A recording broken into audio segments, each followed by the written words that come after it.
I I know it, and the other people that are working overtime right now are, the need for daycare really in the entire state, but I can only imagine in the Williston area with the growth you guys have had, how pervasive of a problem is this for you guys? Well, it's funny because it falls into if you look back when I've been with this office 14 years, and at the beginning of my career, if we had talked about that we would have our hands in daycare, I would have said, no way, that's not economic development. But there's been such a shift now in economic development that the area of quality of life plays such a huge role because we say, you can have all the jobs you want, but if you have a community nobody wants to live in, it's kind of the point is kind of moot. So one of the biggest things is childcare, and what we were finding with childcare, and it's a problem that just hasn't gone away, is that we're seeing extremely high costs and not a lot of interest for people to want to get into it. So what does that do? It affects your workforce big time. So talk to that though, because I mean, it seems to me when you just say, "Hey, Chris, there's these really high costs, but there's a low supply," like any business person would be like, "Wow, there's a great opportunity." And yet you just said there's not a lot of people putting their hat in the ring. Why not?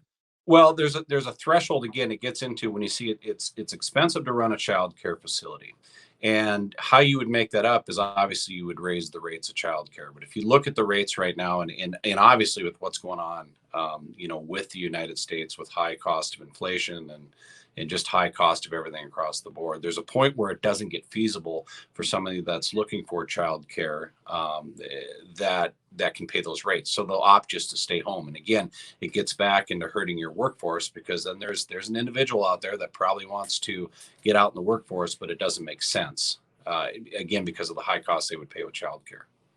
If you're just joining us, Shawn Wenko with the Williston Economic Development Corp. He is the executive director there. It's our Williston Economic Update. And so you mentioned, which I think is really, really powerful, is hey, Chris, people right now, like, yes, it's great to go and, make a tremendous income. And also there's this other piece of this quality of life that is really, really important, especially when you talk to millennials. So how does Williston Economic Development fit into this puzzle of childcare? So, we do quite a few things on the realm of childcare, trying to help the issue with getting more capacity here. Keeping maintaining the quality. We want to make sure we have licensed providers here, and we also want to maintain the capacity that we have. So, our approach through the Star Fund is that we look at it on a per child basis or a capacity basis. And so you'll see that we partner and assist a lot with, one, we do a lot of grant dollars with non-for-profits that are out there that maybe want to partner with us. A great example is we have a partnership with CHI that developed a child care facility on their campus. That's going to host up to Wow. 60 kids.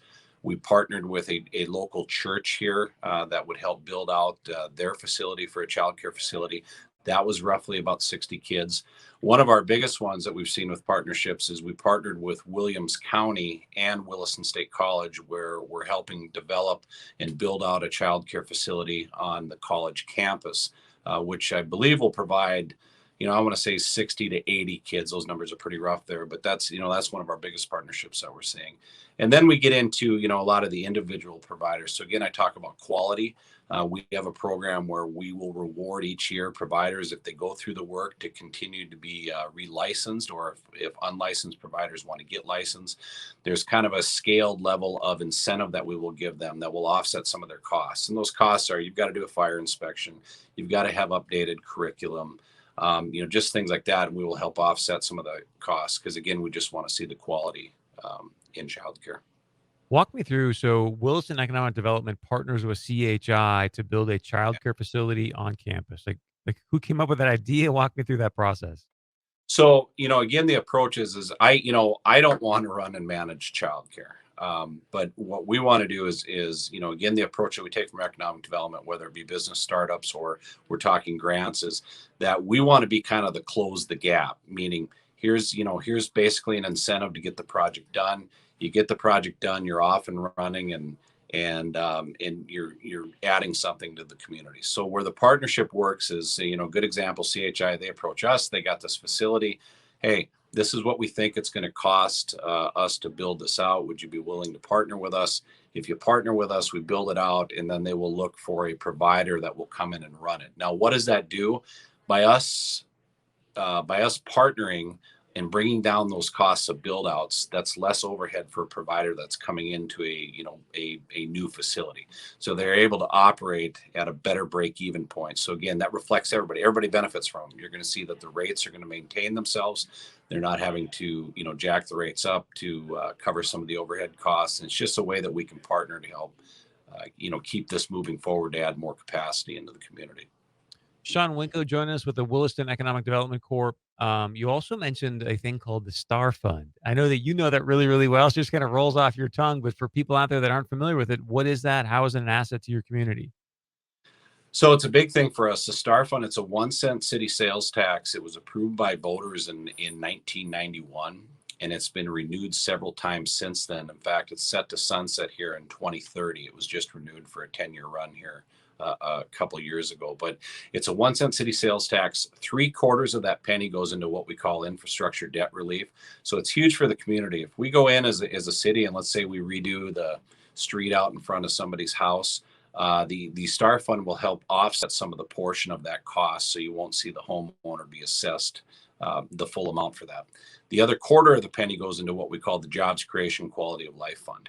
That's where we use.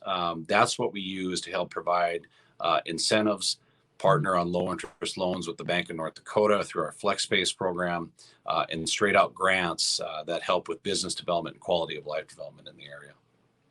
Boy, what you just said there may be some people from Fargo calling you saying, "Hey, wait a second, you're using some of this, a 1 cent tax to lower down special assessments? Fantastic. I, Fantastic." it, it's a very popular program here, the Star Fund. You'd see that from the last election. It's a program that's overwhelmingly supported by the residents of Williston. There's so many great things going on in Williston that we could go through a laundry list. But one more time, if you don't mind, I'd love for you to share with people. We've got about a minute and a half left to talk about the free tuition at Williston State College. I had a great conversation with Hunter Berg there. They are doing some really, really good things for students in the state. Yeah, well, the big thing with Wilson, I know we talked last week about the free tuition, and I probably shouldn't use the word free. It's more of like a scholarship that you'll see that will offset the costs of tuition there with Williston State College. But again, it expands out to, you talk to Hunter Berg, that expands out to a 53 county region, where if you're a graduate within these 53 counties, you could more or less go to Williston State College, get your generals there, under this scholarship program. So it's a huge attractive feature for us in quality of life. And we have stories, and you and I have talked about this, Chris. I mean, there's stories of several years ago. I talked to a lady that moved up here, a single mother, moved up here from Las Vegas, and her sole reason was because her son could go to college, and she didn't think he would have that opportunity if they didn't come up here and take advantage of what they had to offer. So she came up. He finished high school, and he went to Williston State College. And I don't know where they ended up, but I like to think it's a big success story. Yeah, I mean, you're doing so many great things in that community. So I got a minute left. Just want to give you the last word. Sean, anything else you want to add or share? And most importantly, how can people reach out to you and get a hold of you? So yeah, the biggest thing, go to willistondevelopment.com. We have most of the information of what is going on with us and our major initiatives. We've got our strategic plan out there. If you look at Williston, I always say we're in our second boom, but this boom is really the value added style of things. So we talked about this a couple weeks ago. It's just industry that is finding ways to use oil and gas byproduct and create value from it, creating a lot of diversification. The town continues to grow, and we're just looking forward to an exciting future for Williston. Great stuff. Again, willistondevelopment.com, willistondevelopment.com. Shawn Wenko, Executive Director there. Shawn, great stuff. Thank you very, very much for all the great things you're doing. Yeah, it's always good to talk to you, Chris.